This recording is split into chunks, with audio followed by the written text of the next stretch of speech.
Now, fair Hippolyta, our nuptial hour draws on apace.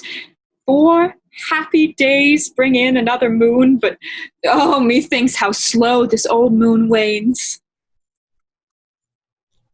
4 days will quickly steep themselves in night, 4 nights will quickly dream away at the time, and then the moon, like to a silver bow, new bent in heaven, shall behold the night of our solemnities. Hippolyta, I wooed thee with my sword and won thy love, doing thee injuries, but I will wed thee in another key, with pomp, with triumph, and with reveling. Be Theseus, our renowned Duke. Thanks, good Aegeus. What's the news with thee? Full of vexation come I, with complaint against my child, my daughter Hermia. Stand forth, Demetrius. My noble lord, this man hath my consent to marry her. Stand forth, Lysander. And, my gracious Duke, this man hath bewitched the bosom of my child, thou Lysander. Thou hast given her rhymes and interchanged love tokens with my child. With cunning hast thou filched my daughter's heart, and turned her obedience, which is due to me, to stubborn harshness. That, and my gracious Duke, be it so she will not here before your grace consent to marry with Demetrius, I beg the ancient privilege of Athens. As she is mine, I may dispose of her as I see fit, which shall be either to this gentleman or to her death, according to our law immediately provided in that case. What say you, Hermia? Be advised, fair maid, to you your father should be as a god. Demetrius is a worthy gentleman. So is Lysander. In himself he is.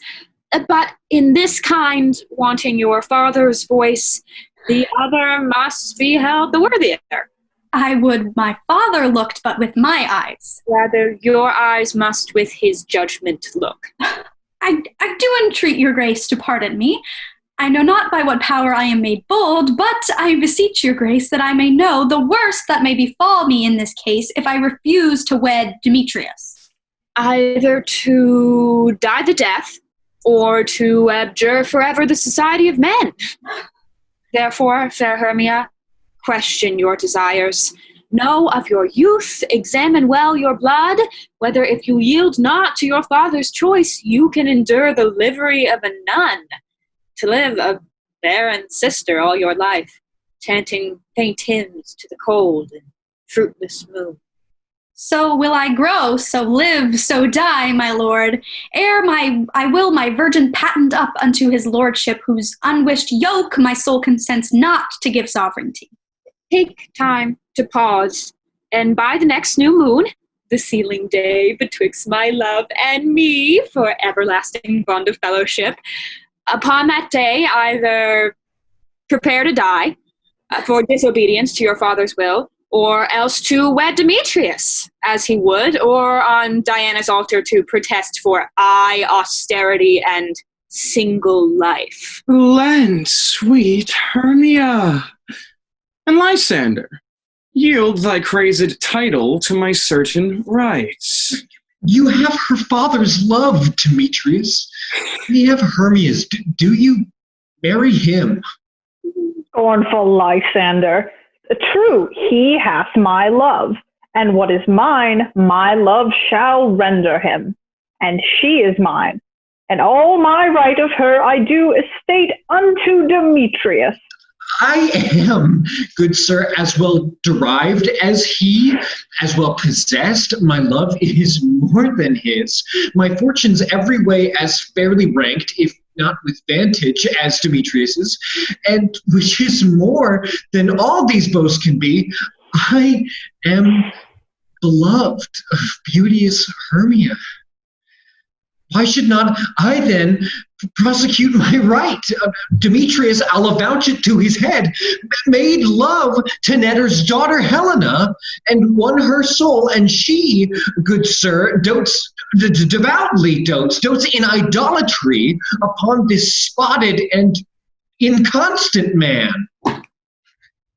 I must confess that I have heard so much, and with Demetrius thought to have spoke thereof, but being overfull of self-affairs, my mind did lose it.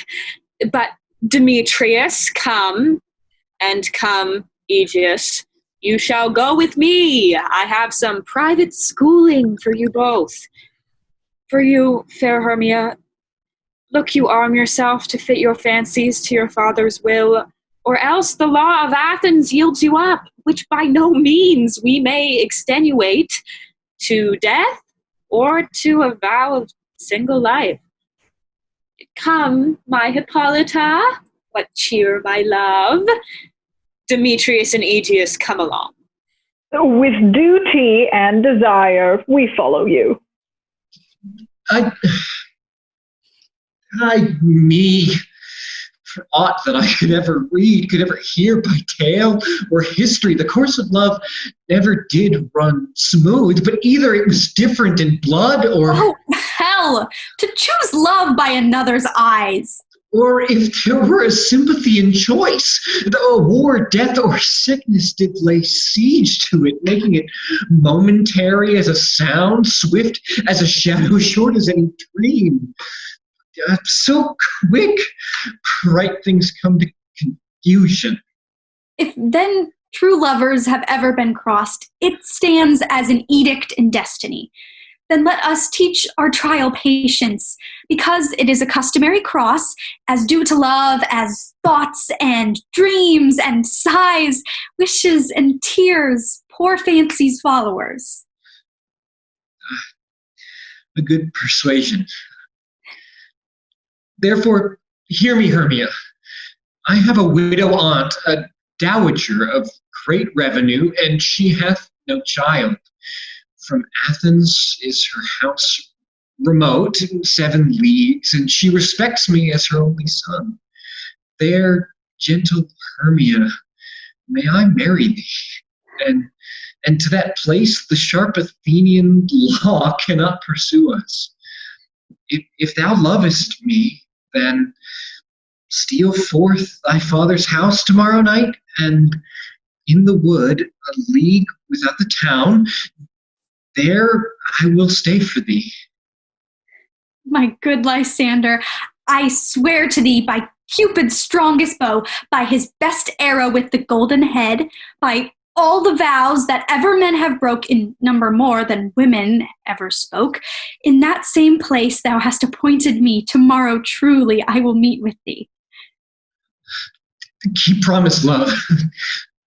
Look, here comes Helena. Godspeed, fair Helena, whither away? Call you me fair? That fair again, unsay. Demetrius loves your fair. Oh, happy, fair, your eyes are lodestars, and your tongue's sweet air, more tunable than the lark to shepherd's ear when wheat is green, when hawthorn buds appear. Sickness is catching. Oh, a favor so, yours would I catch, fair Hermia, ere I go. My ear should catch your voice, my eye your eye, my tongue should catch your tongue's sweet melody.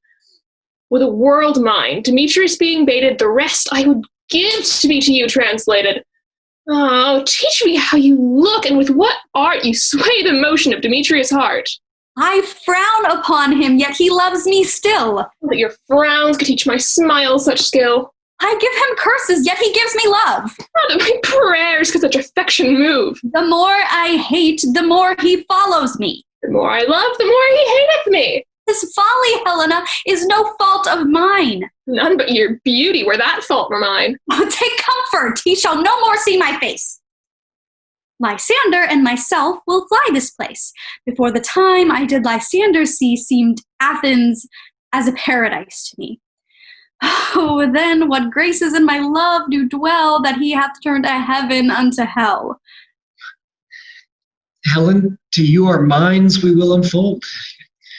Tomorrow night, when Phoebe doth behold her silver visage in the watery glass, decking with liquid pearl the bladed grass, a time that lovers' flights doth still conceal, through Athens' gates have we devised to steal.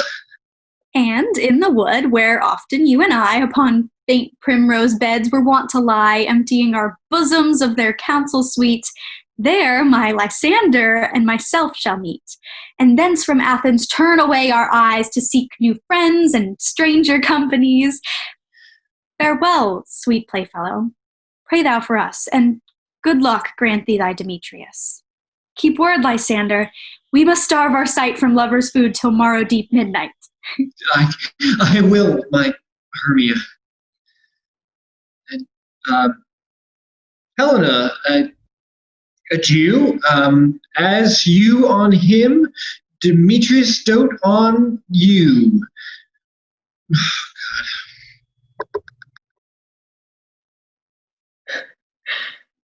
How happy some or other some can be. Your Athens, I am thought, as fair as she, but what of that? Demetrius thinks not so. Oh, he will not know what all but he do know. Love can transpose to form and dignity. Love looks not with the eyes, but with the mind. Therefore is winged Cupid painted blind. Nor hath love's mind in any judgment taste. No wings and no eyes figure unheedy haste. And therefore is love said to be a child, because in choice he is so oft beguiled. As swaggish boys in game themselves forswear, so the boy love is perjured everywhere. For Demetrius looked on Hermia's sign, he hailed down oaths, he was only mine. And when that hail some heat from Hermia felt, so he dissolved, and showers of oaths did melt.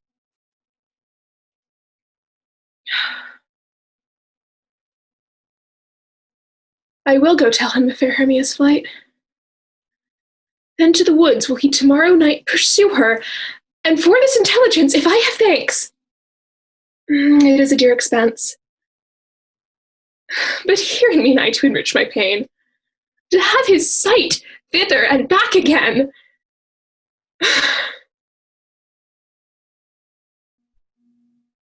Is all our company here? You were best to call them generally, man by man, according to the script. Here is the scroll of every man's name, which is thought fit through all Athens to play in our interlude before the Duke and Duchess on their wedding day at night. First, good Peter Quince, say what the play treats on. Then read the names of the actors, and so grow to a point. Mary, our play is the most lamentable comedy and most cruel death of Pyramus and Thisbe. A very good piece of work, I assure you, and a merry. Now, good Peter Quince, call forth your actors by the scroll. Masters, spread yourselves. Answer as I call you. Nick Bottom, the weaver. Ready. Name what part I am for, and proceed. You, Nick Bottom, are set down for Pyramus. Pyramus. What is Pyramus? A lover or a tyrant? A lover that kills himself, most gallant for love. That will ask some tears in the true performing of it. If I do it, let the audience look to their eyes. I will move storms. I will condole in some measure. To the rest, yet my chief humor is for a tyrant. I could play Heracles rarely, or a part to tear a cat in to make all split. The raging rocks and shivering shocks shall break the locks of prison gates, and Phoebus's car shall shine from far, and make and mar the foolish fates. Whew, that was lofty. Now name the rest of the players. This is Heracles' vein, a tyrant's vein. A lover is more condoling. Francis Flute and the bellows mender. Here, Peter Quince. Flute, you must take Thisbe on you. What is Thisbe? A wandering knight? It is the lady that Pyramus must love. Nay, Faith! Let me not play a woman. I have a beard coming. Oh, that's all one. You shall play it in a mask, and you may speak as small as you will. And I may hide my face. Let me play Thisbe too. I'll speak in a monstrous little voice. Thisbe, Thisbe, oh, Pyramus, lover dear, thy Thisbe dear, and lady dear. Oh no, you must play Pyramus.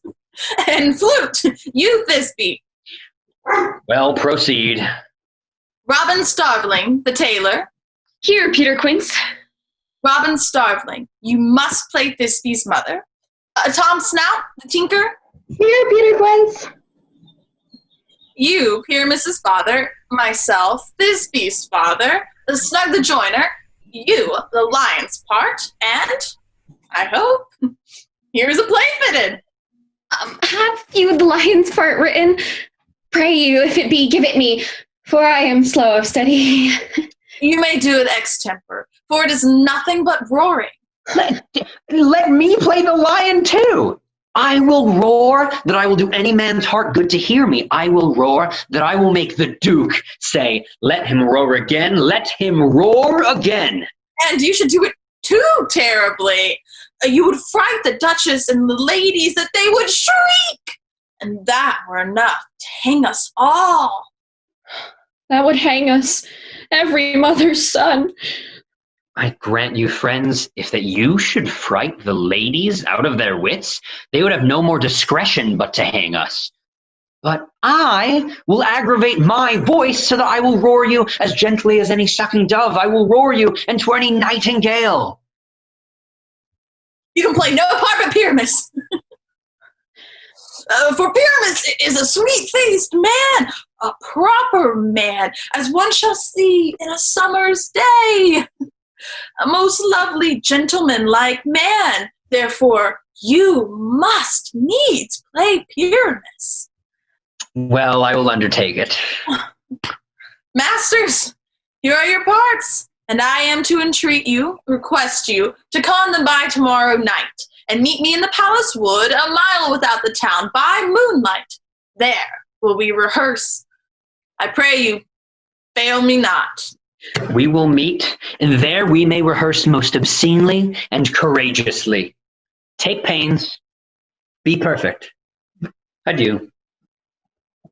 At the Duke's Oak we meet. Enough. Hold or cut bowstrings.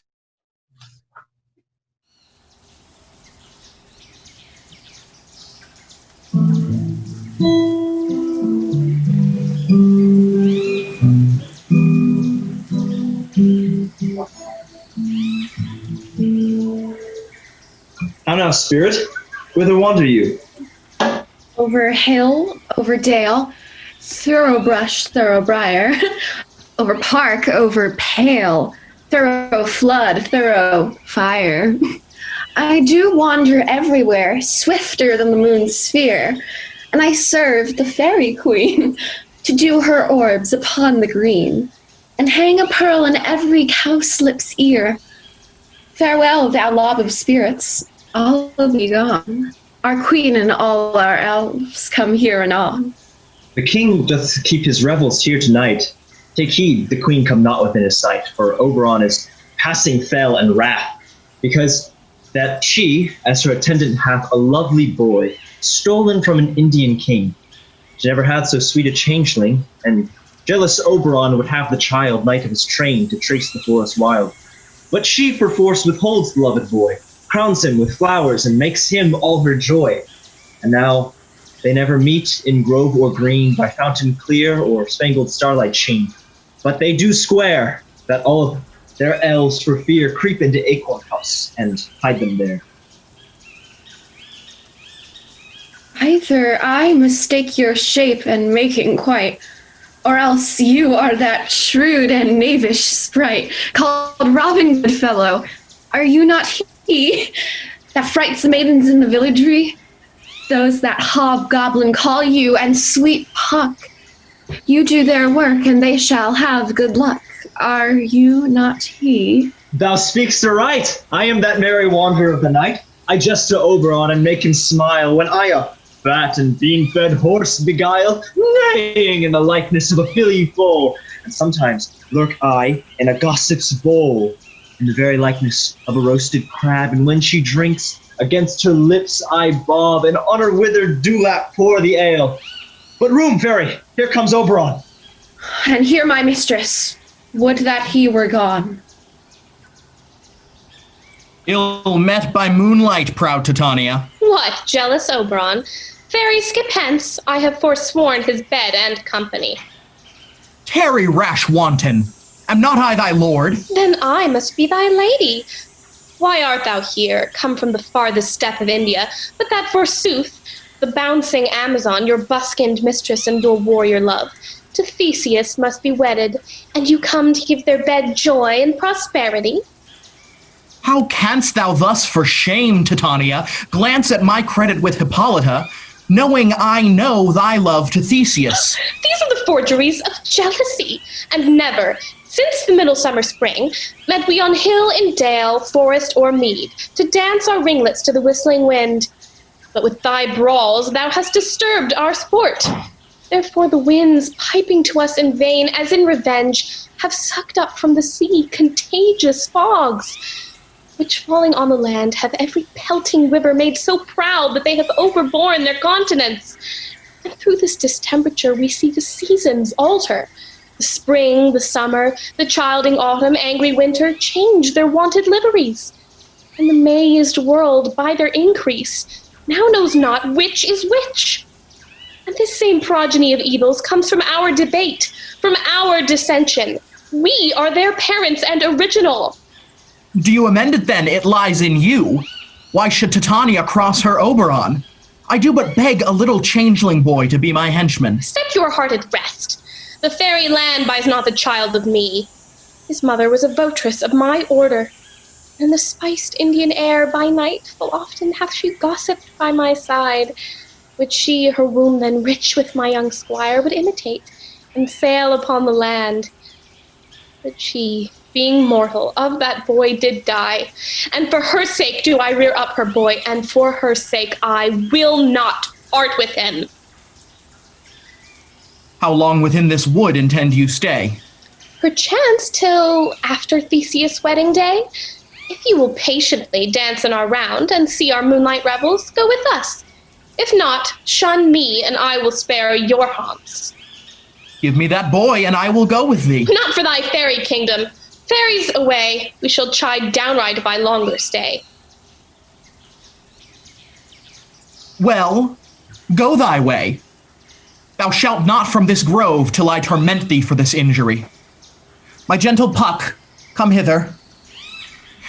Thou rememberest, since once I sat upon a promontory, and heard a mermaid on a dolphin's back, uttering such dulcet and harmonious breath that the rude sea grew civil at her song, and certain stars shot madly from their spheres to hear the sea maid's music. I remember. That very time I saw, but thou couldst not, flying between the cold moon and the earth, Cupid, all armed. A certain aim he took at a fair vestal throned by the west, and loosed his love shaft smartly from his bow, as it should pierce 100,000 hearts.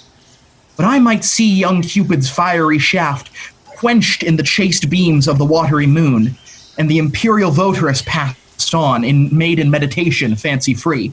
Yet marked I where the bolt of Cupid fell. It fell upon a little western flower, before milk white, now purple with love's wound, and maidens call it love in idleness. Fetch me that flower, the herb I shewed thee once. The juice of it on sleeping eyelids laid will make or man or woman madly dote upon the next live creature that it sees. Fetch me this herb, and be thou here again ere the Leviathan can swim a league. I'll put a girdle round about the earth in 40 minutes. Having once this juice, I'll watch Titania when she is asleep, and drop the liquor of it in her eyes. The next thing then she waking looks upon, be it on lion, bear, or wolf, or bull, on meddling monkey, or on busy ape, she shall pursue it with the soul of love. And ere I take this charm from off her sight, as I can take it with another herb, I'll make her render up her page to me. But who comes here? I am invisible, and I will overhear their conference. I love thee not, therefore pursue me not! Where is Lysander and fair Hermia? The one I'll slay, the other slayeth me. Thou toldst me they were stolen onto this wood, and here am I, and woed within this wood, because I cannot meet my Hermia. Hence get thee gone, and follow me no more. You draw me, you hard-hearted adamant. And yet you draw not iron, for my heart is true as steel. Leave you your power to draw, and I shall have no power to follow you. Do I entice you? Do I speak you fair? Or rather do I not, in plainest truth, tell you I do not, nor I cannot love you? And even for that, do I love you the more. I am your spaniel, and Demetrius, the more you beat me, I will fawn on you. Use me but as your spaniel. Strike me, spurn me, neglect me, lose me only, give me leave, unworthy as I am to follow you. What worser place can I beg in your love, and yet a place of high respect with me, than to be used as you use your dog? Tempt not too much the hatred of my spirit, for I am sick when I do look on thee. And I am sick when I look not on you. You do impeach your modesty too much. To leave this city and commit yourself into the hands of one that loves you not? To trust the opportunity of night and the ill counsel of a desert place with the rich worth of your virginity? Your virtue is my privilege. For that it is not night when I do see your face. Therefore, I think I am not in the night, for you, in my respect, are all the world. And how can it be said I am alone when all the world is here to look on me? I'll run from thee. and hide me in the brakes, and leave thee to the mercy of wild beasts.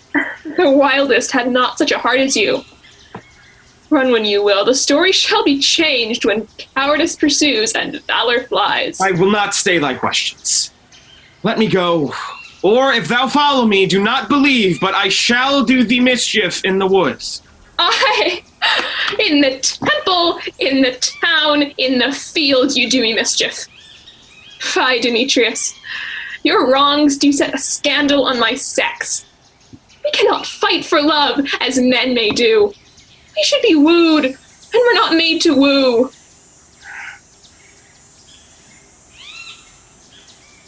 I'll follow thee, and make a heaven of hell to die upon the hand I love so well.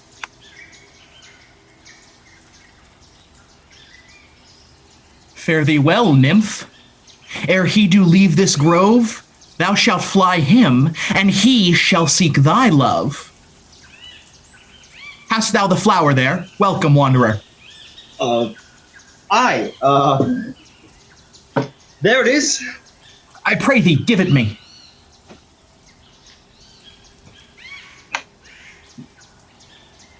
I know a bank where the wild thyme blows, where oxlips and the nodding violet grows, white over-canopied with luscious woodbine, with sweet musk roses and with eglantine. There sleeps Titania some time of the night, lulled in these flowers with dances and delight. And there the snake throws her enameled skin, weed wide enough to wrap a fairy in. And with the juice of this, I'll streak her eyes and make her full of hateful fantasies. Take thou some of it, and seek through this grove. A sweet Athenian lady is in love with a disdainful youth. Anoint his eyes, but do it when the next thing he espies may be the lady. Thou shalt know the man by the Athenian garments he hath on. Affect it with some care, that he may prove more fond on her than she upon her love. And look thou, meet me ere the first cock crow. Fear not, my lord. Your servant shall do so. Come, now a roundel and a fairy song. Then for the third part of a minute, hence, the clamorous owl that nightly hoots and wonders at our quaint spirits. Sing me now asleep, then to your offices, and let me rest.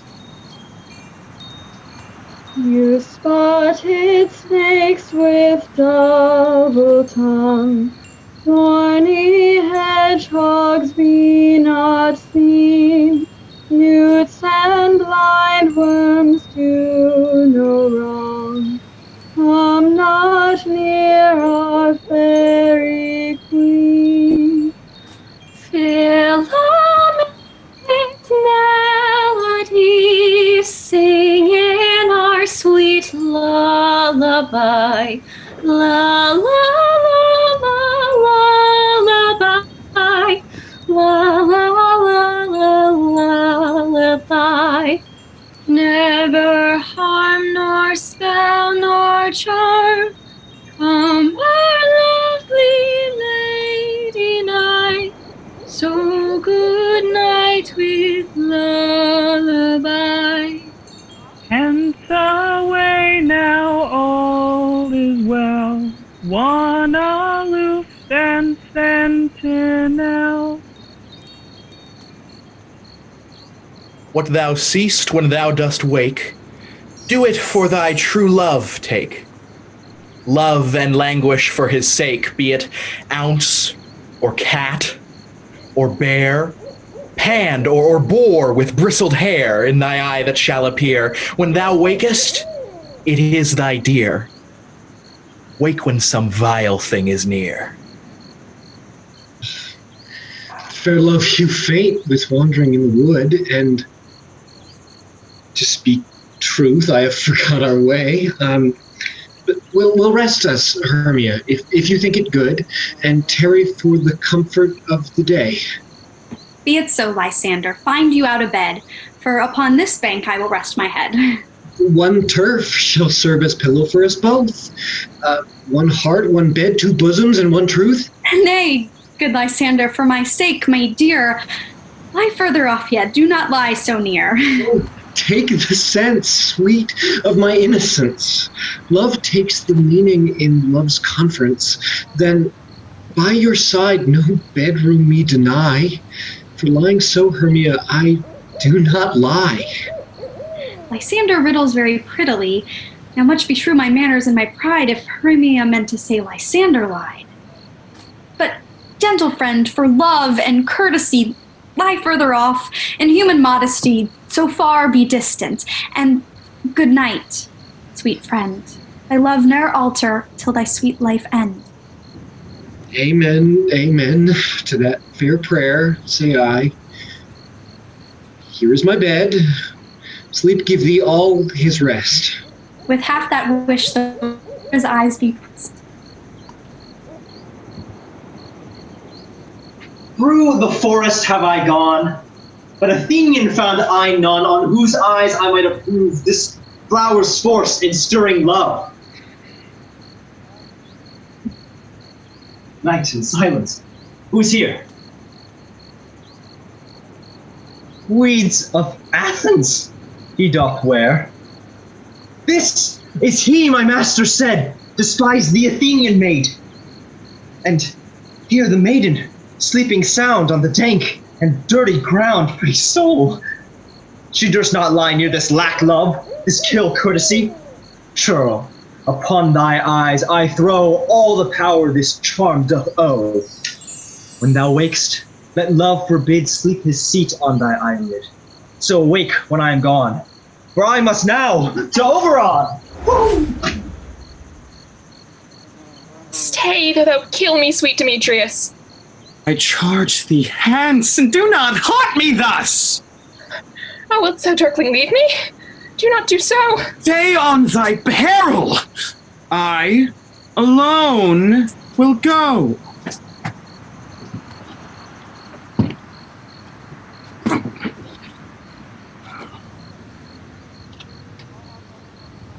I am out of breath in this fun chase.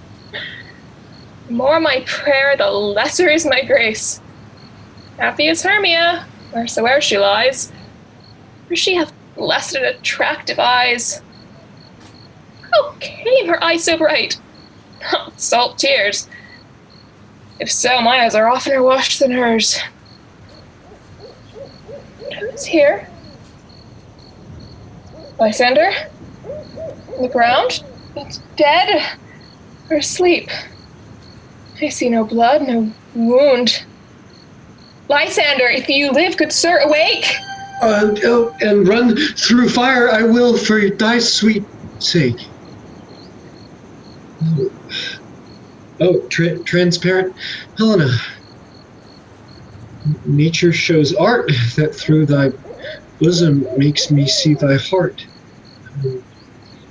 Where is Demetrius? Fit a word is that vile name to perish on my sword. Say not so, Lysander. Say not so. What? Though he loves your Hermia? Lord, what though? That Hermia still loves you, then be content. Content with Hermia? No. I do repent the tedious minutes I with her have spent. Not Hermia, but Helena I love. Who will not change a raven for a dove? The will of man is by his reason swayed, and leads me to your eyes, where I o'erlook love's stories written in love's richest book. Wherefore was I to this keen mockery born?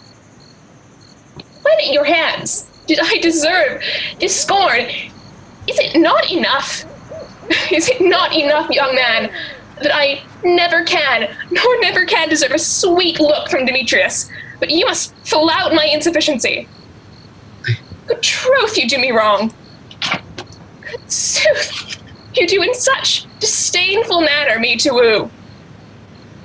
But fare ye well. Perforce, I must confess, I thought you a lord of more true gentleness. Oh, that a woman of one man refused should of another therefore be abused. Helena,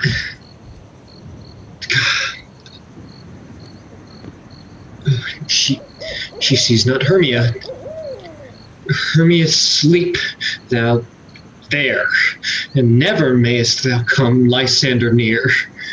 All my powers address your love and might to honor Helen, and to be her knight. Help me, Lysander! Help me! Do thy best to pluck this crawling serpent from my breast! Ay me! For pity, what a dream was here! Lysander, look how I do quake with fear. Methought a serpent eat my heart away, and you sat smiling at his cruel prey. Lysander? What, removed? Lysander? Lord? What, out of hearing? Gone? No sound, no word? No? Then will I perceive you all not nigh, either death or you all find immediately. Are we all met? Pat, and here's a marvelous, convenient place for our rehearsal. Peter Quince. What sayest thou, Bully Bottom? There are things in this comedy of Paramus and Thisbe that will never please. First, Paramus must draw a sword to kill himself, which the ladies cannot abide. How answer you that? Fire lake in a perilous fear. I believe we must leave the killing out when all is done. Not a whit. I have a device to make all well. Write me a prologue, and let the prologue seem to say, we will do no harm with our swords, and that Paramus is not killed indeed, and for the better assurance, tell them that I, Paramus, am not Paramus, but Bottom, the weaver. This will put them out of fear. Well, we will have such a prologue, and it shall be written in 8 and 6. No, make it 2 more. Let it be written in 8 and 8. Will not the ladies be afeard of the lion? I fear it, I promise you. Masters, you ought to consider with yourselves to bring in, God shield us, a lion among ladies is a most dreadful thing. There is not another more fearful wildfowl alive than a lion, and we ought to look to it. Therefore, another prologue must tell he is not a lion. Nay, you must name his name, and half his face must be seen through the lion's neck, and he himself must speak through, saying thus, or to the same defect, ladies, if you think I come hither as a lion, it were a pity of my life. No, I am no such thing. I am but a man, as other men are. Well, it shall be so. But, there is 2 hard things. That is, to bring the moonlight into the chamber. Oh, doth the moon shine that night we play our play? A calendar! A calendar! Look in the almanac! Find out moonshine! Find out moonshine!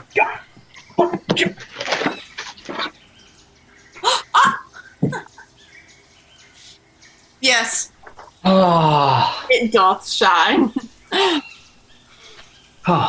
Why then, may you leave a casement of the great chamber window where we will play open, and the moon may shine in at the casement. Aye, or else one must come in a bush of thorns and a lanthorn, and say he comes to disfigure or to present the person of moonshine. If that may be, then all is well. Come, sit down, every mother's son, and rehearse your parts. Pyramus, you begin. When you have spoken your speech, enter to that break, and so everyone according to his cue. What hempen homespuns have we swaggering here, so near the cradle of the fairy queen? What a play toward! I'll be an auditor, an actor too, perhaps, if I see cause. Speak, Pyramus. Thisbe, stand forth. Thisbe, Thisbe, the flowers of odious savors sweet. Odors. Odors, savors sweet. So hath thy breath, my dearest Thisbe dear. But hark, a voice. Stay thou but here a while, and by will to thee appear. A stranger Pyramus than ever played here.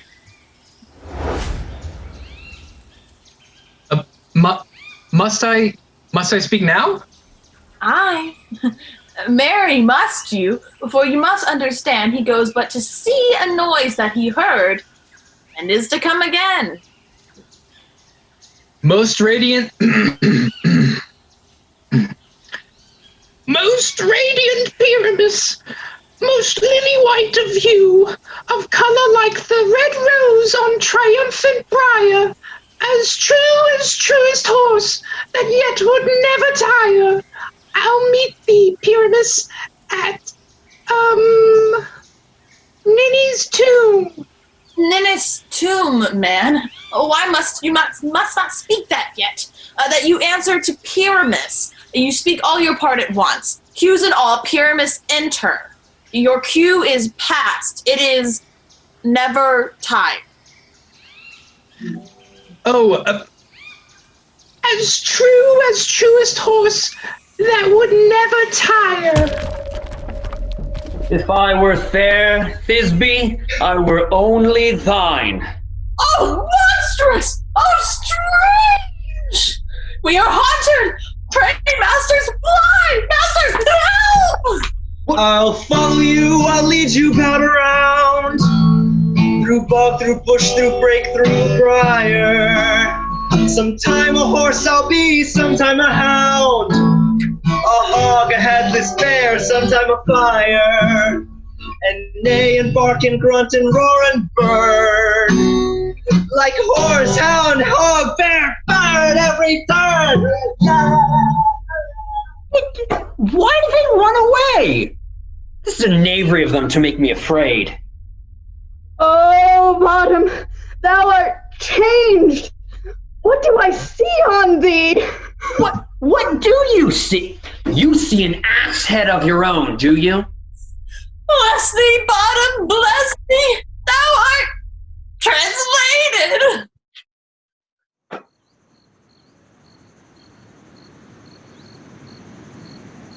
I see their knavery. This is to make an ass of me, to frighten me if they could. But I'm not afraid. I will not stir from this place, do what they can. I will walk up and down here, and I will sing that they shall hear I am not afraid. The ousel cock so black of hue, with orange tawny bill, the throstle with his note so true, the wren with little quill. What angel wakes me from my flowery bed? The finch, the sparrow, and the lark, the plain-song cuckoo gray, whose note full many a man doth mark, and dares not answer nay. I pray thee, gentle mortal, sing again. Mine ear is much enamored of thy note, so is mine eye enthralled to thy shape. And thy fair virtue's force perforce doth move me to say, to swear, I love thee. Methinks, mistress, you should have little reason for that, and yet, to say the truth, reason and love keep little company together nowadays. Thou art as wise as thou art beautiful. Oh, not so, neither, but if I had wit enough to get out of this wood, I have enough to serve mine own turn. Out of this wood do not desire to go. Thou shalt remain here whether thou wilt or no. I am a spirit of no common rate. Summer still doth tend upon my state. And I do love thee. Therefore go with me. and I'll give thee fairies to attend on thee. Peas blossom, moth, and mustard seed. Ready? And I. And I. Where shall we go? Be kind and courteous to this gentleman. Hop in his walks and gambol in his eyes. Feed him with apricots and dewberries, with purple grapes, green figs, and mulberries. The honey bag steal from the humblebees, and pluck the wings from painted butterflies to fan the moonbeams from his sleeping eyes. Nod to him, elves, and do him courtesies. Hail, mortal. Hail. Hail. I cry your worship's mercy. Heartily, I beseech your worship's name. Moth. I shall desire you more acquaintance, good mistress Moth. Your name, honest gentleman. Peas blossom.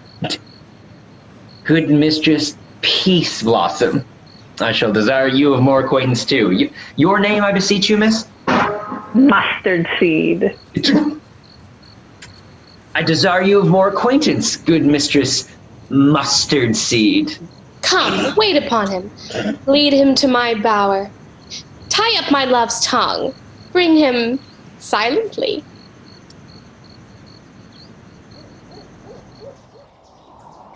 I wonder if Titania be awaked. Then what it was that next came in her eye, which she must dote on in extremity. Here comes my messenger. How now, mad spirit? What night rule about this haunted grove?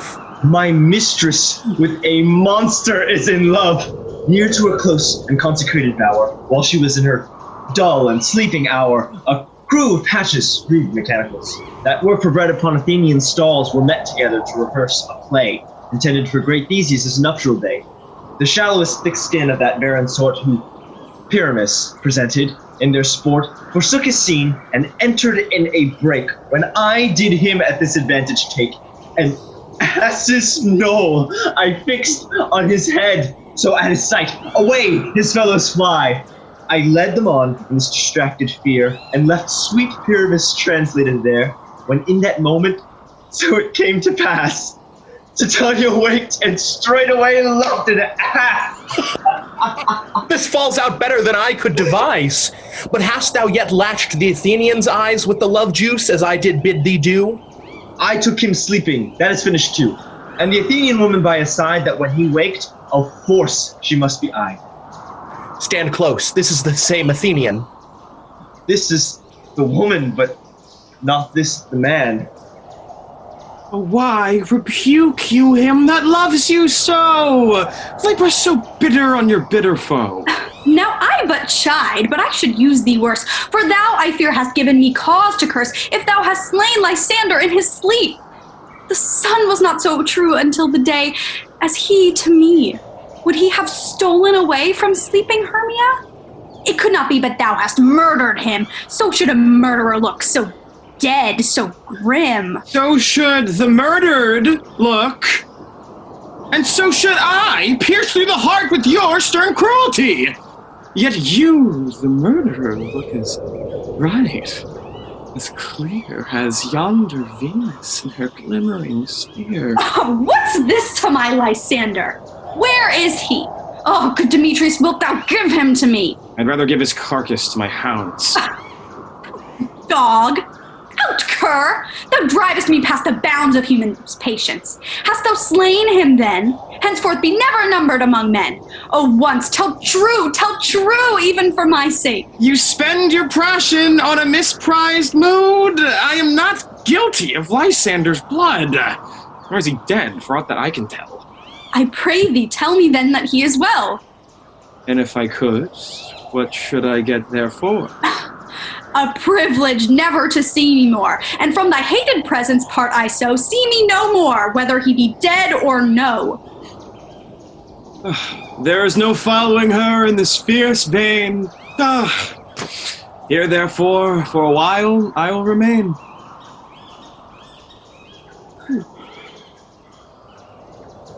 What hast thou done?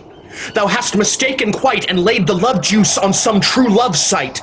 Of thy misprision must perforce ensue some true love turned, and not a false turn true. About the wood go swifter than the wind, and Helena of Athens look thou find. All fancy sick she is, and pale of cheer, with sighs of love that cost the fresh blood dear. By some illusion see thou bring her here, I'll charm his eyes against she do appear. I go!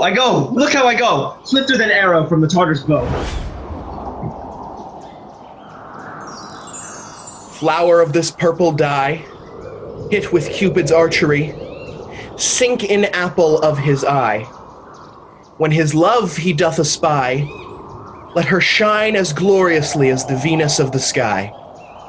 When thou wakest, if she be by, beg of her for remedy. Captain of our fairy band, Helena is here at hand, and the youth mistook by me, pleading for a lover's fee. Shall we their fond pageant see? Lord, what fools these mortals be! Stand aside. The noise they make will cause Demetrius to awake. Oh, why should you think that I should woo in scorn? Scorn and derision never come in tears. Look, when I vow, I weep. And vows so born in the nativity, all truth appears. You do advance your cunning more and more. These vows are Hermia's. Will you give her o'er? I had no judgment when to her I swore. Nor none in my mind now. You give her o'er. Demetrius loves her, and he loves not you. Oh, Helena, goddess, nymph, perfect, divine! To what, my love, shall I compare thine eye? Crystal is muddy. Oh, how ripe in show thy lips, those kissing cherries tempting grow. Oh, spite. Oh, hell, I see you are all bent to set against me for your merriment. If you were civil and knew courtesy, you would not do me thus much injury. Can you not hate me, as I know you do, but you must join in souls to mock me too? You are both rivals to love Hermia, and now both rivals to mock Helena. A trim exploit, a manly enterprise to conjure up tears in a poor maid's eyes. You are unkind, Demetrius, be not so, for you love Hermia. This you know, I know, and here, with all goodwill, with all of my heart, in Hermia's love, I yield you up my part. And yours of Helena to me bequeath, whom I do love and will do till my death. Never did mockers waste more idle breath. Lysander, keep thy Hermia. I will none. If e'er I loved her, all that love is gone. Helen, it is not so. Disparage not the faith thou dost not know, lest to thy peril thou buy it dear. Look, where thy love comes, yonder is thy dear. Dark night that from the eye his function takes, the ear more quick of apprehension makes, wherein it doth impair the seeing sense, it pays the hearing double recompense. Thou art not by mine eye, Lysander, found, mine ear, I thank it, brought me to thy sound. But why unkindly did thou leave me so? He stay whom love doth press to go. What love could press Lysander from my side? Lysander's love, that would not let him bide, fair Helena, whom more engilds the night than all you fiery O's and eyes of light. Why seekest thou me? Could not this make thee know the hate I bear thee made me leave thee so? You speak not as you think, it cannot be. Lo, she is one of this confederacy. Now I perceive they hath conjoined all three to fashion this false sport in spite of me. Injurious Hermia, most ungrateful maid, have you conspired? Have you with these contrived to bait me with this foul derision? Is all the counsel that we two have shared, the sisters' vows, the hours that we have spent when we have chid the hasty-footed time for parting us. Oh, is it all forgot?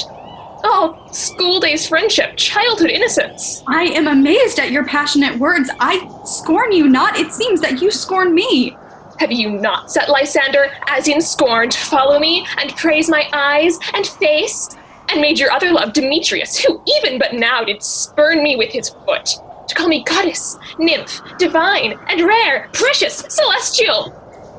Wherefore speaks he this to her he hates? And wherefore doth Lysander deny your love, so rich within his soul, and hinder me, forsooth, affection? But by your setting on, by your consent. This you should pity rather than despise. I understand not what you mean by this. I do. Persever. Counterfeit sad looks, make mouths upon me when I turn my back. Wink at each other, hold the sweet jest up. This sport, well carried, shall be chronicled. If you had any pity, grace, or manners, you would not make me such an argument.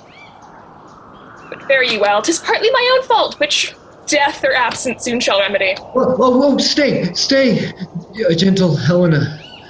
Please, hear my excuse. My love, my life, my soul, fair Helena. Oh, excellent. We do not scorn her so. She cannot entreat, I can compel. Thou canst compel no more than she entreat. Thy threats have no more strength than her weak prayers. Helen, I love thee. By my life I do, I swear by that which I will lose for thee, to prove him false that says I love thee not. I say I love thee more than he can do. If thou say so, withdraw and prove it too. Quick, come. Lysander, where to tends all this? Away, you! Hang off, thou cat, thou burr, vile thing let loose, or I will shake thee from me like a serpent. Why are you grown so rude? What change is this, sweet love? Thy love, out, loathed medicine, hated potion hence. Do you not jest? As sooth, and so do you. Demetrius, I will keep my word with thee. I would I had your bond, for I perceive a weak bond holds you. I'll not trust your word. What, should I hurt her? Strike her, kill her dead? Although I hate her, I'll not harm her so. What? Can you do me greater harm than hate? Hate me? Wherefore? Oh me, what news, my love? Am I not Hermia? Are you not Lysander? I am as fair now as I was erewhile. Since night you loved me, yet since night you left me. Why, then you left me. Oh, the gods forbid, in earnest shall I say. I, by my life, and never did desire to see thee more. Therefore, be out of hope, of question, of doubt. Be certain, nothing truer, 'tis no jest. Hate thee and love Helena. Oh me, you juggler, you canker blossom, you thief of love! What, have you come by night and stolen my love's heart from him? Fine, faith. Have you no modesty, no maiden shame, no touch of bashfulness? What, will you tear impatient answers from my gentle tongue? Fie, you counterfeit, you puppet, you! Puppet? Why so? Aye, that way goes the game. Now I perceive she hath made compare between our statures. She hath urged her height, and with her personage, her tall personage, her height, forsooth she hath prevailed with him. And are you so grown, so high in his esteem, because I am so dwarfish and so low? How low am I, thou painted maypole? How low am I? I am not yet so low, but that my nails can reach unto thine eyes! I pray you, though you mock me, gentlemen, let her not hurt me. I was never cursed, I have no gift at all in shrewishness. I am a right maid from my cowardice, let her not strike me. You perhaps may think, because she is something lower than myself, that I can match her. Lower! Hark again! But Hermia, do not be so bitter with me. I never more did love you, Hermia, did ever keep your counsels, never wronged you.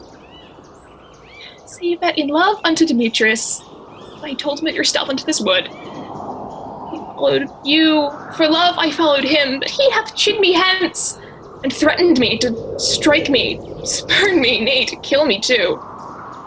And now so you will let me quiet go to Athens, will I bear my folly back, and follow you no further.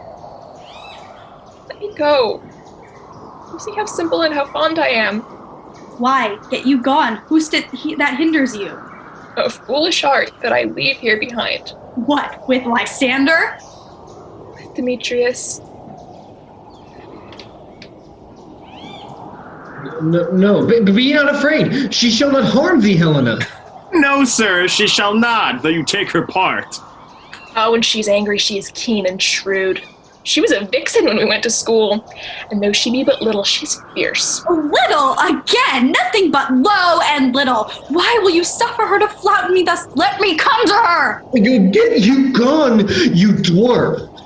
You minimus of hindering knotgrass maid. You bead, you acorn. You are too officious in her behalf, that scorns your services. Let her alone. Speak not of Helena.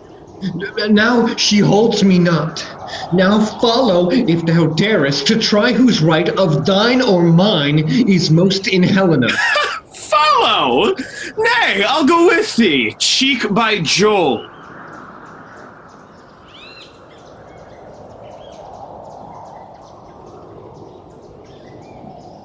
You, mistress, all this coil is long of you. Nay, go not back. I will not trust you, I no longer stay in your cursed company. Your hands and mine are quicker for a fray. My legs are longer, though, to run away. I am amazed and know not what to say.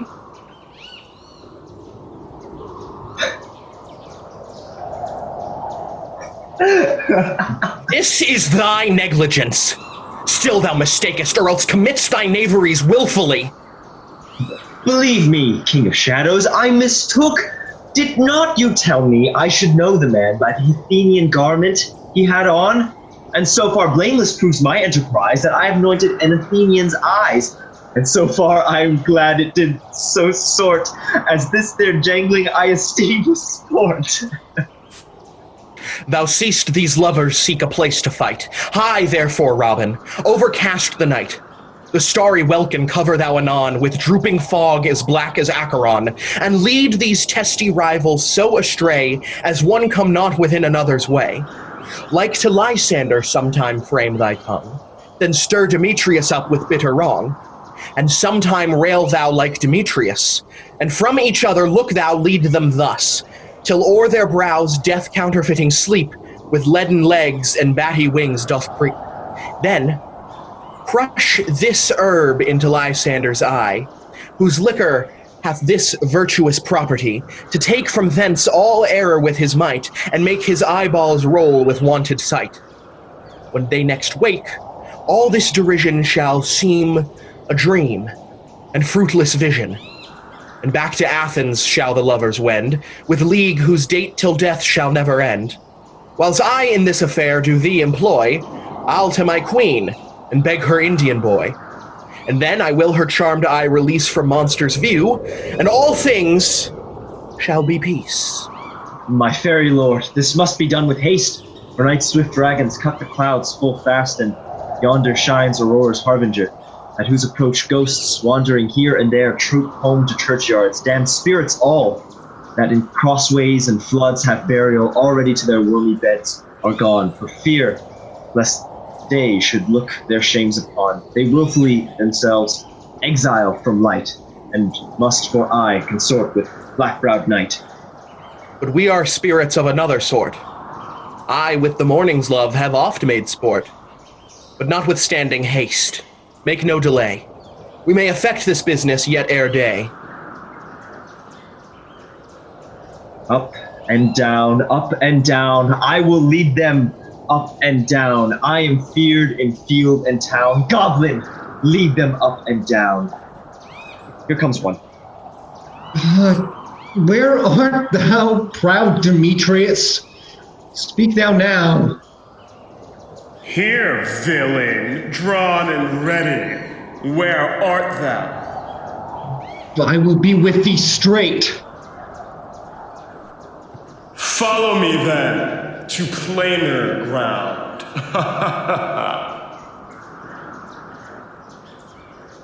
Lysander, speak again, thou runaway, thou coward. Art thou fled? Speak! In some bush? Where dost thou hide thy head? Aw, thou coward! Art thou bragging to the stars? Oh, telling the bushes that thou lookest for wars and wilt not come? Oh, come, recreant. Oh, come, thou child. I'll whip thee with a rod. He is defiled that draws a sword on thee. Yea, art thou there? Follow my voice. We'll try no manhood here. He goes before me and still dares me on. When I come where he calls, then he is gone. The villain is much lighter heeled than I. I followed fast, but faster did he fly. That fallen am I in dark, uneven way. And here will rest me.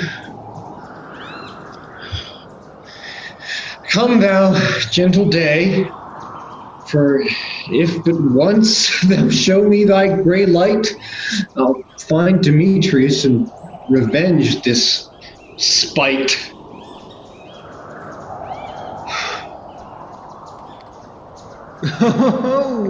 Oh, coward, why comest thou not? Bide me if thou darest! For well I wot thou runnest before me, shifting every place, and darest not stand nor look me in the face. Where art thou now? Come hither, I am here. Why then, thou mockest me. Thou shalt by this tear, if ever I thy face by daylight see. Go thy way. Faintness constraineth me to measure out my length in this cold bed. By day's approach! Look to be visited.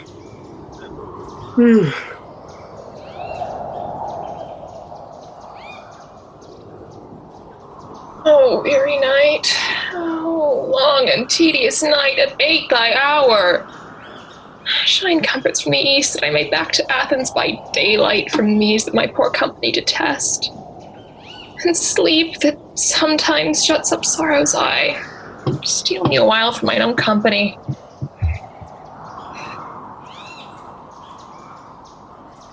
Yet but 3.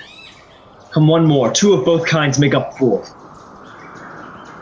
Never so weary, never so in woe, bedabbled with the dew and torn with briars, I can no further crawl, no further go. My legs can keep no pace with my desires. Here I will rest me till the break of day. Heavens shield Lysander, if they mean a fray. On the ground, sleep sound. I'll apply to your eye, gentle lover, remedy. When thou wakest, thou takest true delight in the sight of thy former lady's eye. And the country proverb known, that every man should take his own, in your waking shall be shown. Jack shall have Jill, naught shall go ill, the man shall have his mare again, and all shall be well.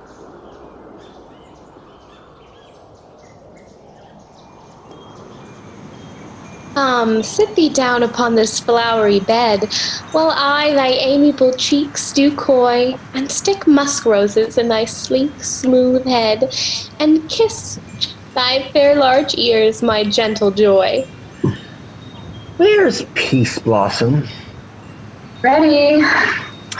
Scratch my head, Peace Blossom. Where's Madam Moth? Ready! Madam Moth, good madam, get you your weapons in hand and kill me a red-hipped humblebee on top of a thistle. And good madam, bring me the honey bag. Where's Madam Mustard Seed? What's your will? Nothing, good madam, but to help Cavallari Moth to scratch. I must to the barber's, madam, for methinks I'm marvelous hairy about the face, and I am such a tender ass, if my hair do but tickle me, I must scratch. What, wilt thou hear some music, my sweet love? I have a reasonable good ear in music. Let's have the tongue and the bones. Or say, sweet love, what thou desirest to eat. I have a venturous fairy that shall seek the squirrel's hoard and fetch thee new nuts. I had rather have a handful or two of dried peas. But, I pray you, let none of your people stir me. I have an exhibition of sleep come upon me. Sleep thou, and I will wind thee in my arms. Fairies, be gone, and be always away. So doth the woodbine the sweet honeysuckle gently entwist. The female ivy so enrings the barky fingers of the elm. Oh, how I love thee, how I dote on thee.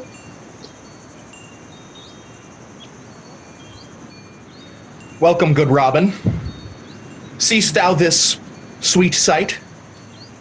Her dotage now I do begin to pity, for meeting her of late behind the wood, seeking sweet favors from this hateful fool, I did upbraid her and fall out with her, for she his hairy temples then had rounded with a coronet of fresh and fragrant flowers, and that same dew which sometime on the buds was wont to swell like round and orient pearls, stood now within the pretty floweret's eyes like tears that did their own disgrace bewail. When I had at my pleasure taunted her, and she in mild terms begged my patience, I then did ask of her her changeling child, which straight she gave me, and her fairy sent to bear him to my bower in fairyland. And now I have the boy. I will undo this hateful imperfection of her eyes. And gentle Puck, take this transformed scalp from off the head of this Athenian swain, that, he awaking when the other do, may all to Athens back again repair, and think no more of this night's accidents but as the fierce vexation of a dream. But first I will release the fairy queen. Be as thou wast wont to be. See as thou wast wont to see. Dian's bud or Cupid's flower hath such force and blessed power. Now, my Titania, wake you, my sweet queen. My Oberon, what visions have I seen? Methought I was enamored of an ass. There lies your love. How came these things to pass? How mine eyes do loathe his visage now.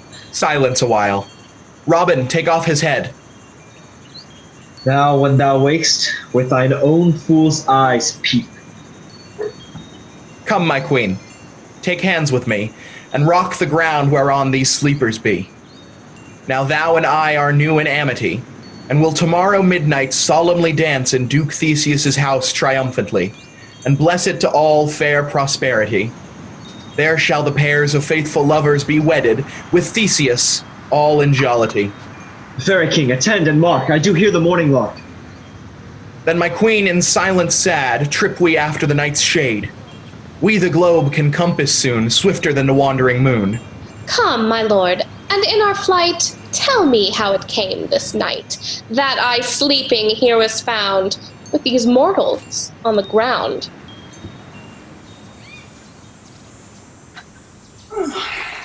We will, fair queen, up to the mountain's top and mark the musical confusion of hounds and echo in conjunction. I was with Hercules and Cadmus once, when in a wood of Crete they bade the bear with hounds of Sparta. I never heard so musical a discord, such sweet thunder. But soft, what nymphs are these? My lord, this is my daughter here asleep. And this Lysander, this Demetrius is, this, Helena, old Nader's Helena. I wonder if they're being here together. No doubt they rose up early to observe the rite of May, and hearing our intent, came here to grace our solemnity. But speak, Aegis, is not this the day that Hermia should give answer of her choice? It is, my lord. Go, bid the huntsmen wake them with their horns.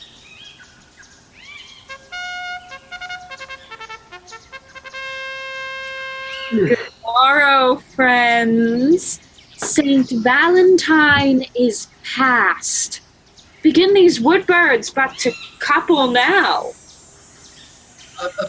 Pardon, your grace. I pray you all stand up.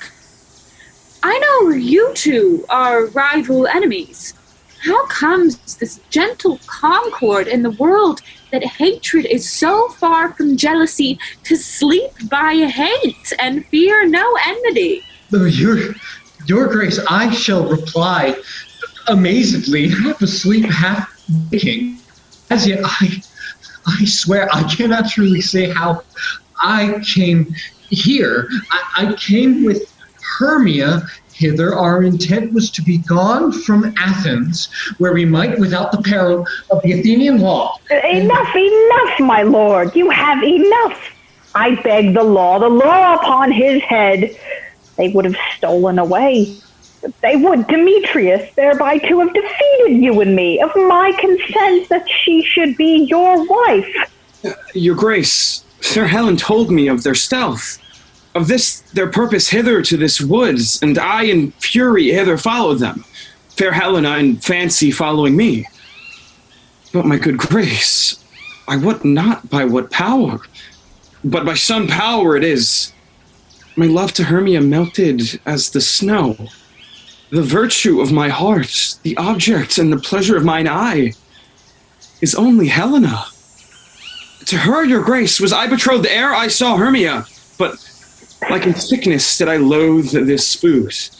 But as in health come to my natural taste, now I do wish it, love it, long for it, and will forevermore be true to it. Fair lovers, you are fortunately met. Of this discourse we will more hear anon.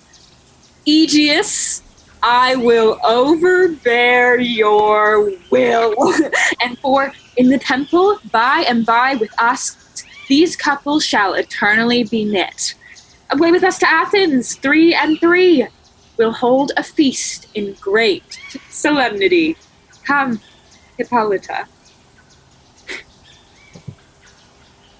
These things seem small and undistinguishable.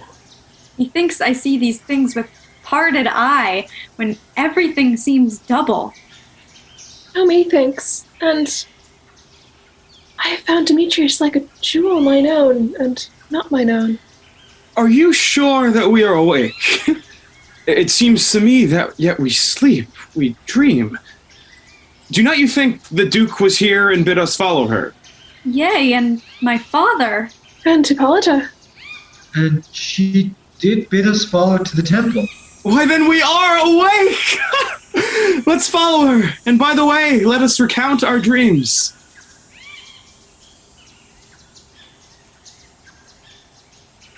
When my cue comes, call me and I will answer. My next is most fair Pyramus. Peter Quince, hi-ho. Flute, the bellows mender, snap the tinker, startling. God's my life, stolen away and left me asleep. I've had a most rare vision. I've had a dream. Past the wit of man to say what dream it was. Man is but an ass if you go about to expound this dream. Methought I was...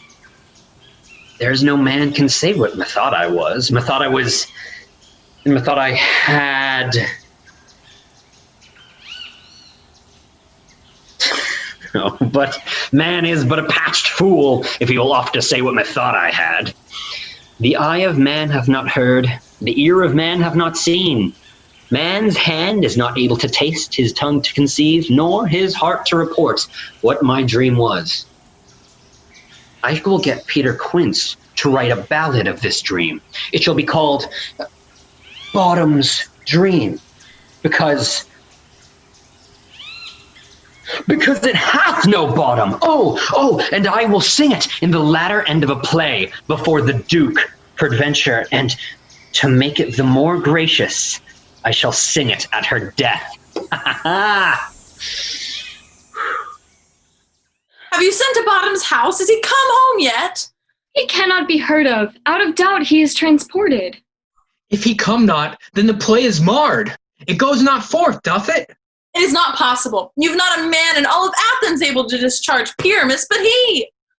No, he hath simply the best wit of any handicraft man in Athens. Yay! The best person, too. And he is a very paramour for a sweet voice. You must say, paragon. Paramour, God bless us, is a thing of naught. Masters! The Duke is coming from the temple, and there is 2 or 3 lords and ladies of honor married. Oh, sweet bully bottom. Thus hath he lost 6 pence a day during his life he could not have escaped. 6 pence a day, and a duke had not given him 6 pence a day for playing Pyramus. I'll be hanged. He would have deserved it. 6 pence a day in Pyramus, or nothing. Where are these lads? Where are these hearts? Bottom! A most courageous day, a most happy hour! Masters, I am to discourse wonders. But ask me not what, for if I tell you I am no true Athenian. I will tell you everything right as it fell out. Let us hear, sweet Bottom! Not a word of me. All that I will tell you is that the Duke hath dined. Get your apparel together, good strings to your beard, new ribbons to your pumps. Meet presently at the palace, every man look over his part. For the short and the long is, our play is preferred. In any case, let Thisbe have clean linen, and let he who plays the lion, let him not pare his nails, for they shall hang out as the lion's claws. And most dear actors, eat no onions nor garlic, for we are to utter sweet breath. And I do not doubt but to hear them say, it is a sweet comedy. No more words. Away. Go. Away. 'Tis strange, my Theseus, that these lovers speak of. More strange than true. I may never believe these antique fables nor these fairy toys. Lovers and madmen have such seething brains, such shaping fantasies that apprehend more than cool reason ever comprehends. But all the story of the night told over, and all their minds transfigured so together, more witnesseth than fancy's images, and grows to something of great constancy, but howsoever strange and admirable. Here come the lovers, full of joy and mirth. Joy, gentle friends, joy and fresh days of love accompany your hearts. Oh, more than to us. Oh, wait in your royal walks, your board, your bed. Come now, what masks, what dances shall we have to wear away this long age of 3 hours between our after supper and bedtime? Where is our usual manager of mirth? What revels are in hand? Is there no play to ease the anguish of a torturing hour? Say, what abridgment have you for this evening? What masks? What music? How shall we beguile the lazy time, if not with some delight? There is a brief how many sports are right. Make choice of which your highness will see first. The battle with the centaurs, to be sung by an Athenian eunuch with a harp. Feel none of that. The thrice 3 muses mourning for the death of learning, late deceased in beggary. That is some satire, keen and critical, not sorting with a nuptial ceremony. A tedious, brief scene of young Pyramus and his love Thisbe. Very tragical mirth. Merry and tragical. Tedious and brief. That is hot ice and wondrous strange snow. How shall we find the concord of this discord? What are they that do play it? Oh, the hard-handed men that work in Athens here, which never labored in their minds till now, and now have toiled their unbreathed memories with this same play against your nuptials. And we will hear it. No, my noble lord, it is not for you. I have heard it over, and it is nothing in the world. I will hear that play, for never anything can be amiss when simpleness and duty tender it. Go, bring them in. I love not to see wretchedness overcharged and duty in this service perishing. My gentle sweet, you shall see no such thing. He says that they can do nothing in this kind. Find your way to give them thanks for nothing. Our sport shall be to take what they mistake, and what poor duty cannot do, noble respect takes it in might, not merit. Trust me, sweet, out of this silence I yet picked a welcome.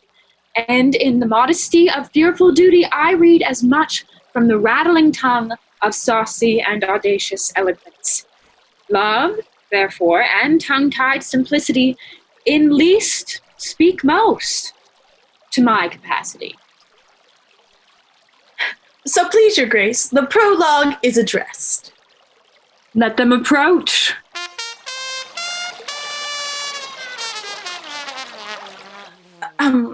If we offend, it is with our good will. You should think we come not to offend, but with good will. To show our simple skill. That is the true beginning of our end. Consider then, we come, but in despite, we do not come as minding to contest you. Our true intent is all for your delight. We are not here, that you should here repent you. The actors are at hand, and by their show you shall know all that you are like to know. Gentles, perchance you wonder at this show, but wonder on till truth make all things plain. This man is Pyramus, if you would know. This beauteous lady Thisbe is certain.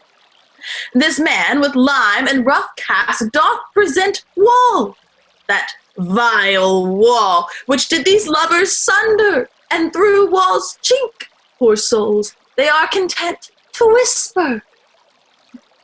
At the which let no man wonder. This man with lanthorn, dog, and bush of thorn presenteth moonshine. For, if you will know, by moonshine did these lovers think no scorn to meet at Ninnis' tomb, there to woo. This grisly beast, which lion hath by name, the trusty Thisbe coming first by night, did scare away. Or rather did affright, and as she fled, her mantle she did fall, which lion vile with bloody mouth did stain. Anon comes Pyramus, sweet, youth, and tall, and finds his trusty Thisbe's mantle slain, whereat with bloody, blameful blade, he bravely brooched his boiling, bloody breast. And Thisbe, tarrying in mulberry shade, his dagger drew, died. For all the rest, let lion, moonshine, wall, and lovers twain at large discourse, while here they do remain. I wonder if the lion be to speak. No wonder, my lord. One lion may, when many asses do. Shh. In this same interlude it doth befall that I, one snout by name, present a wall, and such a wall as I would have you think that had in it a crannied hole, or chink, through which the lovers, Pyramus and Thisbe, did whisper often very secretly. This loam, this rough cast, and this stone does show that I am that same wall, the truth is so. And this the cranny is, right and sinister, through which the fearful lovers are to whisper. Would you desire Lime and Hair to speak better?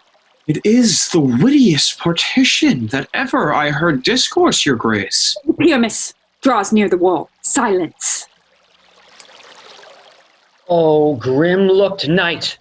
O night with hue so black! O night, whichever art when day is not. O night, alack, alack, alack, I fear my lover Thisbe's promise is forgot.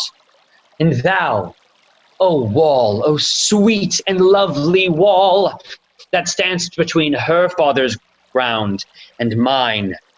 Thou wall, O sweet and lovely wall, show me thy chink to blink through with mine eyne. Thanks, courteous wall, Jove shield thee well for this. But what see I?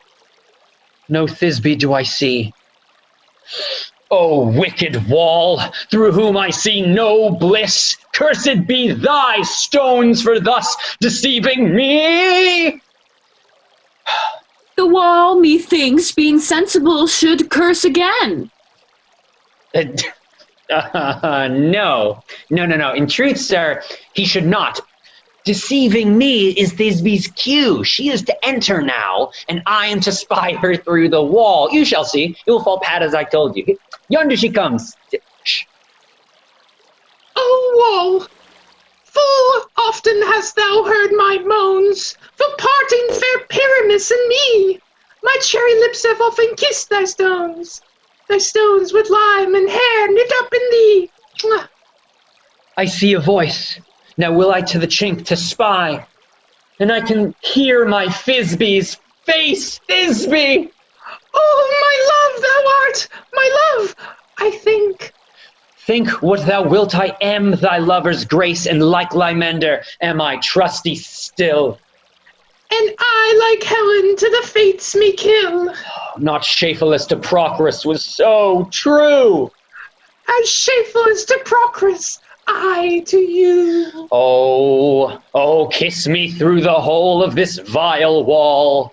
Oh, I kiss the wall's hole, not your lips at all. Mwah. Wilt thou at Ninny's tomb meet me straightway?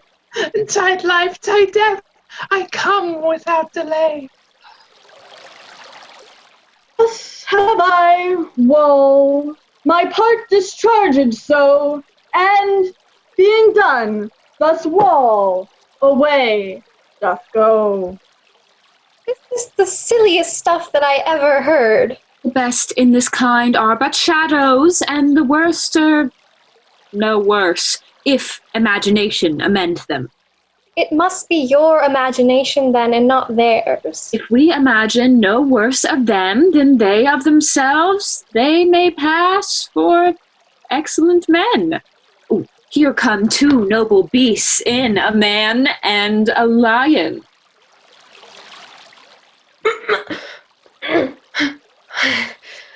You, ladies, you, whose gentle hearts do fear the smallest monstrous mouse that creeps on floor, may now perchance both quake and tremble here, when lion rough in wildest rage doth roar. Then know that I, one snug the joiner, am a lion fell, nor else no lion's dam. For if I should as lion come in strife into this place, 'twere pity on my life. A very gentle beast of a good conscience. The very best out of beasts, my lord, that e'er I saw. This lion is a very fox for his valor. It is well. Leave it to his discretion, and let us listen to the moon. This lanthorn doth the horned moon present. He should have worn the horns on his head. He is no crescent, and his horns are invisible within the circumference. This lanthorn doth the horned moon present. Myself the man and the moon do seem to be. This is the greatest error of all the rest. The man should be put into the lanthorn. How is it else the man in the moon? I am aweary of this moon. Would he would change. Proceed, moon. All that I have to say is to tell you that the lanthorn is the moon, I the man in the moon, this thorn bush my thorn bush, and this dog my dog. Why, all these should be in the lanthorn, for all these are in the moon. But silence! Here comes Thisbe. This is old Ninny's tomb. Where's my love? Oh! Well roared, lion! Well run, Thisbe. Well shown, moon. Truly the moon shines with good grace.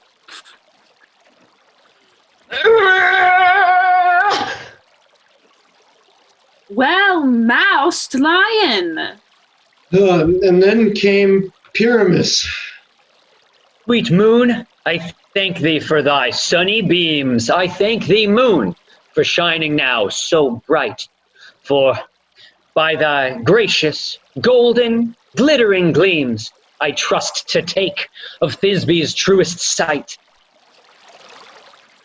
But stay, oh spite, but mark, poor night, what dreadful dole is here? Eyes, do you see? How can it be? Oh, dainty duck, oh dear, thy mantle good, what, stained with blood? Approach, ye furies fell! O fates, come, come, cut thread, and thrum, quail, crush, conclude, and quell. Beshrew my heart, but I pity the man. Oh, wherefore nature didst thou lions frame, since lion vile hath here deflowered my dear, which is, no, which was the fairest dame that lived, that loved, that liked, that looked with cheer. Come, tears, confound, out, sword, and wound the pap of Pyramus, aye, that left pap where heart doth hop. Oh! Thus die I. Thus.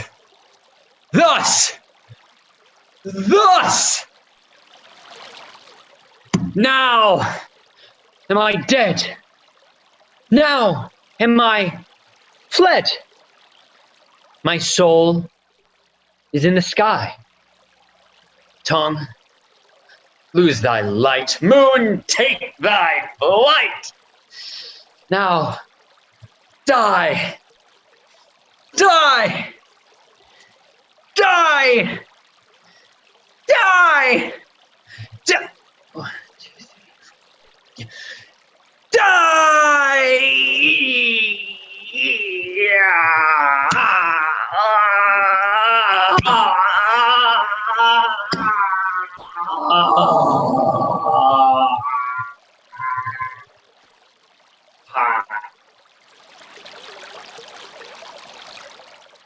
No die but an ace for him, he is but one.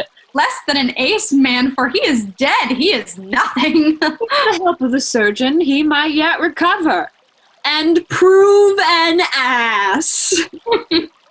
No chance Moonshine is gone before Thisbe comes back to find her lover. She will find him by starlight. Here she comes, and her passion ends the play. Methinks she should not use a long one for such a Pyramus. I hope she will be brief. Asleep, my love?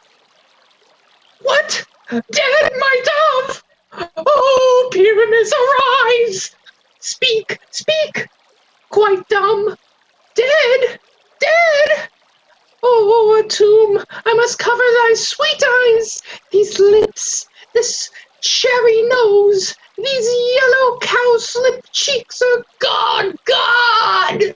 Oh, lovers make moan, his eyes were as green as leeks.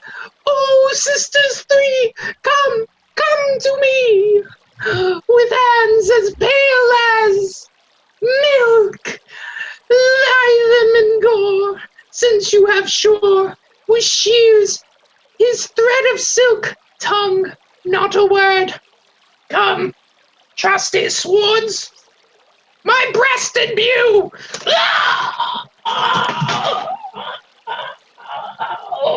And farewell, my friends! Thus, Thisbe ends. Adieu, adieu, adieu! Moonshine and Lion are left to bury the dead.